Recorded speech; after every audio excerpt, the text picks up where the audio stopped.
So we're joined now by Adam Ghitelman. Adam, thanks so much for coming on. I guess we got to start with the roller coaster of emotions at the end of your last game. With the goal, it was disallowed, and then it's counting again. Take me through those moments.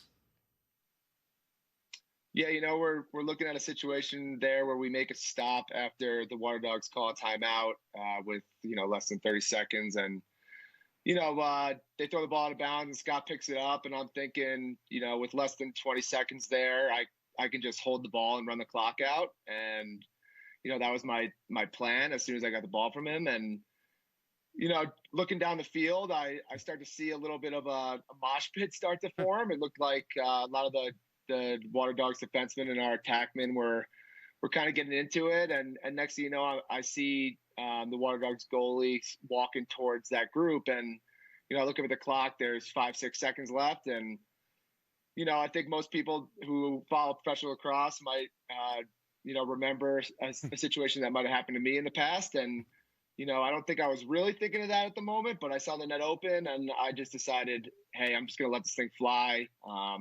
Wasn't even really thinking about score differential at that time. I think more so, hey, the net's open.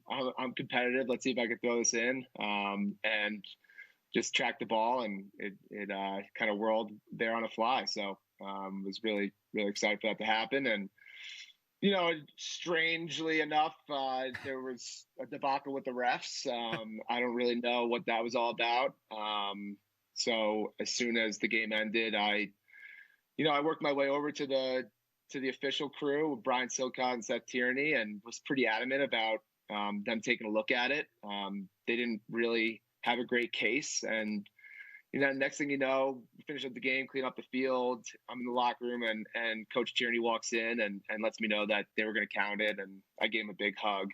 It seriously did mean a lot to me to make that play and kind of redeem myself for what might be, a really embarrassing moment in my career, and glad to sort of make that count. That's kind of cool, the full circle feeling you have there. Have you scored before, I believe, in the past, early on in your pro career? Is that right? Yeah, when I was in Charlotte, ran down the field, kind of a really cool play, actually. Ball goes out in the box against Boston, and John Hawes, who plays for the Whipsticks now, picks it up, and they were kind of subbing off. I took the middle of the field. He tossed it to me and just was able to take it to the net. So different type of goal, but yeah. You mean you figured in the score sheet a couple times? You had an assist to Scott Ratliff in a similar feel where you were in the clearing game. I guess, how do you feel about the wheels after all that? And then the cartwheel working, and that after the celebration, I mean, was that planned? The cartwheel. Certainly not. You in a play like that, you dish the ball off and you see your buddy, my best friend Scott, start to shoot. And my first reaction is, if anything happens to this ball other than it going in the net, my net is wide open. So I'm thinking, okay, I give this ball up. I got to start sprinting back to the goal. And, you hear the roar of the crowd, you see the ball go in, and I was just ecstatic. And that's just ultimately was just something natural that I decided to go with. And, people seem to be pretty pumped about it. I mean, that's a lot of trust in Scott there, right? I mean, that's where that friendship sort of gets its foundation. You can feel that, hey, he's going to get my back here.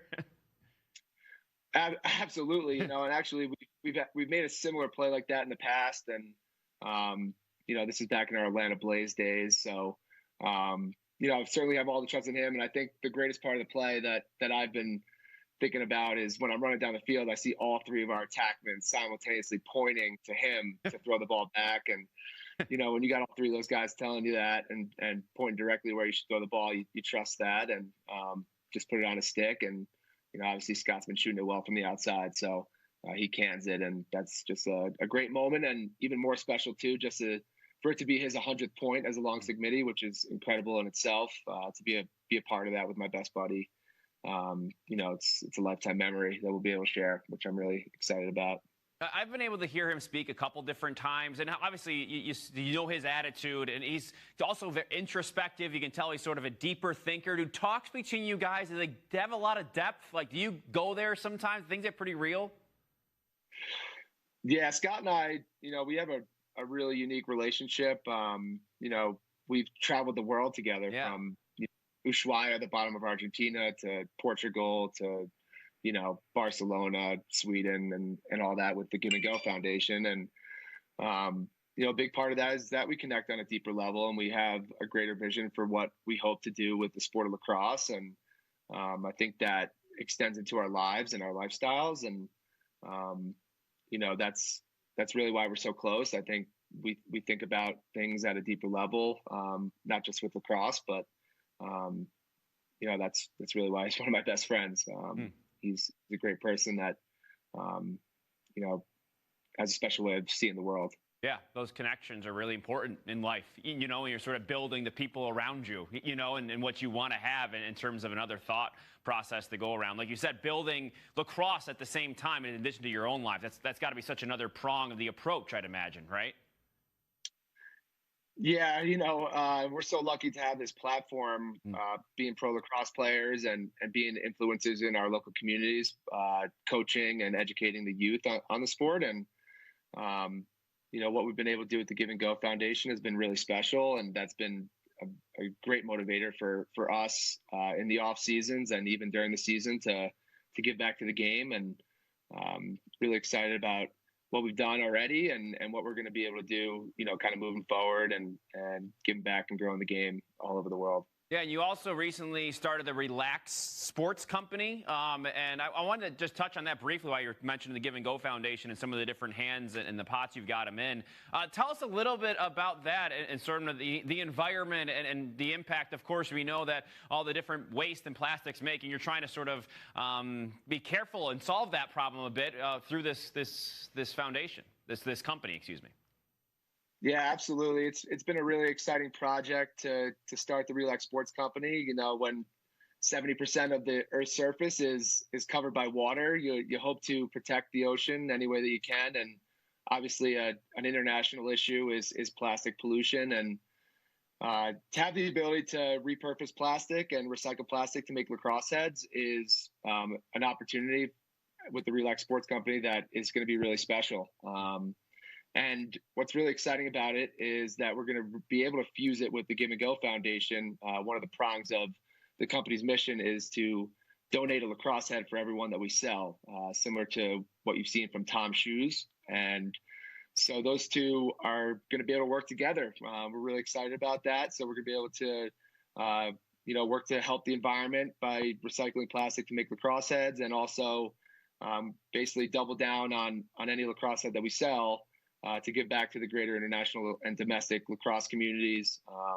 And we're really looking forward to doing that. Yeah, that's a really great approach to that. What was the spark? What was this idea? We're like, oh, we need to do this for you. Was it, like you mentioned, some of those travels around the world, or what really got this on the right track with what got this idea going? Well, certainly a lot of our experiences traveling internationally, you see that a lot of these lacrosse communities don't have the access that we're lucky to have here in the U.S. to gain just direct access to lacrosse equipment, and also a lot of them just simply don't have the funds from a personal player level to also an organization level as well. And when you really look at the economics of the lacrosse industry, once you sort of bypass the cost of making the mold for a lacrosse head, the unit cost for making a lacrosse head is fairly cheap, and the margins for that are extremely high. So, having understanding that ultimately led me to believe we can make this work, selling the heads for a cheaper price, and also not feeling a burden for being able to donate a lacrosse head for everyone that we sell. And to be able to utilize the foundation for international shipping and be able to bring these lacrosse heads on our trips is really just going to aid us in what we're able to do. And, they're really going to work together beautifully. Really looking forward to that. Yeah, that's really interesting. I love that concept. I'm sure. How can people find out more real quick about this? Go to your Instagram, Twitter, things like that. That's probably a good place to start. Absolutely. Just follow Lax Sports Co. on Twitter or Instagram, or go to our website, relaxsportsco.com. All the information is on there, which about environmental sustainability, the plastic recycling, and what we're calling our 141 program, which is dedicated to donating all our lacrosse heads for every head that we sell. Cool. That's great stuff. Let's get back to the PLL. First, I want to ask you about the Archers, and then I'll ask you about the Whip Snakes without Matt Rambo here. When you're in practice, who scares you the most of the guys that are shooting at you? I mean, that's a tough – I don't know who you would choose. Yeah, I think, that's the beauty of playing for this team is you're surrounded by, snipers at every corner of the field. Yeah. I think I'd be hard-pressed to choose anyone. I think I've always answered this question. It's really what type of shot and what area of the field is it coming from? If I was going to choose a guy, everyone's kind of got their hot spots on the field. And I think that's really helped me, having to go into practices and even through training camp, playing with such an elite offense, the ball movement as well. You have to be very well positioned in the goal, your footwork in the cage, and seeing shots off the passes that our guys are throwing on the field. It almost makes the games feel a little bit slower, which has been really great. Yeah, that's a great way to work and practice for everybody else in the league who now you're going to prepare for the Whip Snakes here. They don't have Matt Rambo. He's out. I'm sure you know that by now. How does that change things for you in some of the game plan stuff? Well, I'm going to start off this cut. The answer for this is, I'm not worried about the Whip Snakes. We play the Chrome on Friday night. And as you guys can see, they're a team that's got its pieces all in the right places right now. And a team that has a ton of experience and great players who've been at the pro level for just as long as me, a decade here. And, they proved that they beat the Whip Snakes, and that's a team we need to be focused on. We'll worry about them when that time comes. Our focus is strictly on Friday night playing the Chrome. Well, Adam Ghitelman, we appreciate the time so much. Good luck in your games this weekend. All right, man.